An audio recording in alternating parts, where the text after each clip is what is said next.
Back in the 1980s, really the late 80s, a woman named Polly Williams, Annette Polly Williams, who doesn't get enough credit, Polly stood firm and said, we need to have options for Black families in the city of Milwaukee.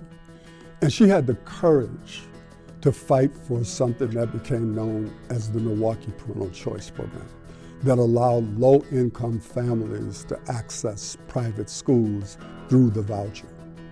And so when the Milwaukee Parental Choice Program was created, I was working with a group of ministers to both support the program, but also to try to figure out how were we going to take advantage of the program. And so after about 2 or 3 years of discussion, 8 of them decided that a Christian high school needed to be created that was governed and led by Black people.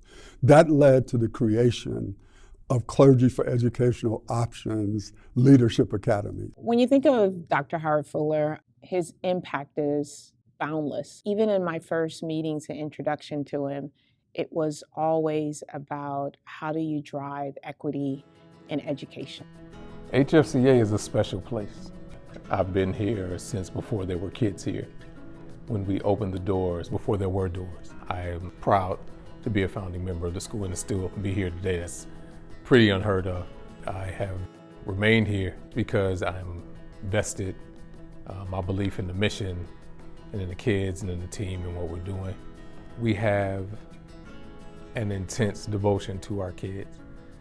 So I think Dr. Howard Fuller Collegiate Academy is doing a couple things that are a model for other schools in the city. First and foremost, this school is governed, and this is something that Dr. Fuller worked hard for, by Black and brown community leaders in our city. The number one thing that can change the cycle of poverty in our country is a college degree. Over 90% of students who come from underserved neighborhoods who go on to get a college degree, over 90% of them break the cycle of poverty. First and foremost, we focus on standards and skills that are both focused on college success and career success in the 21st century. How we do that is through personalized learning.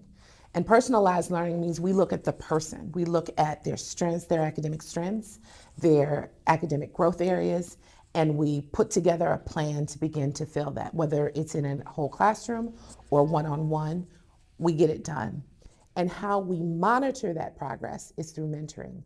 For me, I love the curriculum of the school. One of the unique things about the school is we have the mentorship program. Mentoring kids give them hope of what's really truth and what they can accomplish. I feel like mentoring is one of the pillars that help us be successful. When you look at somebody like Amos, man, we kicked Amos out twice for fighting. I come back to Alumni Day to share my experience.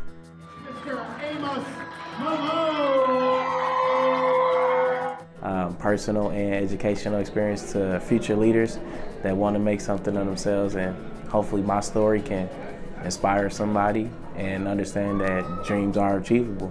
You can do anything you put your mind to. If you think about Howard Fuller Collegiate Academy, 100% of the graduates are accepted to college, and they're doing it on 40% less than MPS is. That is one hell of a return for your investment. So the whole reason for this movement is to close gaps. And we can look all across our community and we see major gaps that exist between the outcomes of Black and brown kids on the one side and white kids on the other side. Rich kids on the one side and poor kids on the other.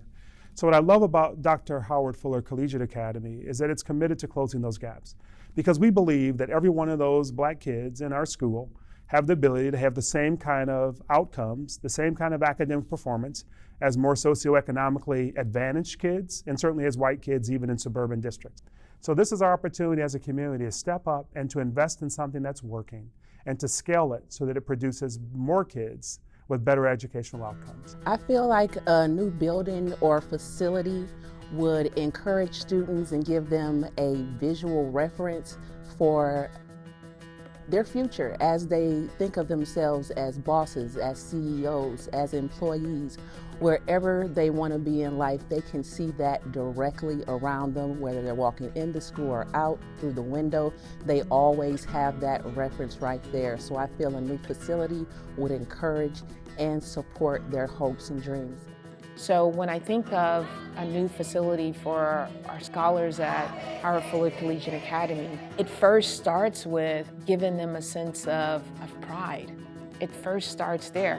And so what I'm hoping is that our students will leave our school with a feeling, with a fire, with a desire to try to make a difference, not just for themselves, but for the community that they're a part of, and ultimately to change the world.